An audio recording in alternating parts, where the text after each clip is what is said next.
ঢাকায় সিনেমার চিত্রনায়ক ফেরদৌস আহমেদ ঢাকা 10 আসনে আওয়ামী লীগের নৌকা প্রতীক নিয়ে প্রথমবারের মতো সংসদ সদস্য হয়েছিলেন। কিন্তু গত 5 আগস্ট শেখ হাসিনা পদত্যাগ করে দেশ ছেড়ে যাওয়ার পর দ্বাদশ জাতীয় সংসদকে বিলুপ্ত ঘোষণা করা হয়। ফলে 7 মাসের মাথায় এমপি পদ থেকে ছিটকে যান ফেরদৌস।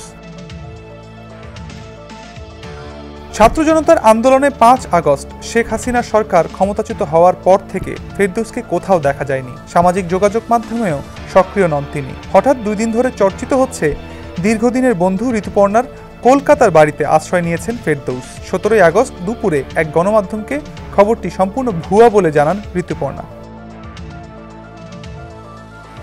এরই মধ্যে ফেরদৌসের এমন দুঃসময়ে আরও একটি দুঃসংবাদ জুড়ে বসল অভিনেতার কাঁধে। জানা গেল ছাত্র আন্দোলনে নীরব থাকায় টলিউডের একটি সিনেমা থেকে বাদ পড়েছেন তিনি। এ যেন মরার উপর খাড়ার ঘা হয়ে দাঁড়িয়েছে তার। অর্কদীপ মল্লিকা নাথের মির্জাফর চ্যাপ্টার 2 সিনেমায় অভিনয় করার কথা ছিল ফেরদৌসের।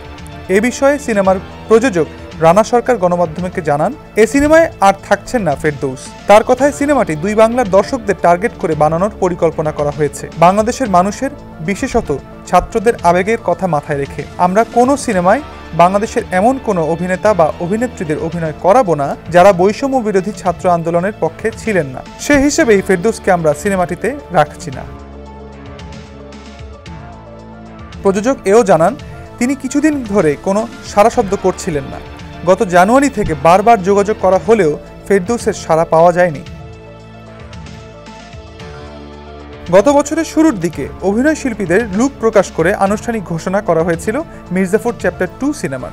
এখনও শুটিং শুরু হয়নি। ফেরদৌসের কারণেই কি এই দেরি? এমন প্রশ্নের জবাবে রানা সরকার বলেন, 2023 সালেই সিনেমার শুটিং শুরু হওয়ার কথা ছিল, তবে সেটা সম্ভব হয়নি।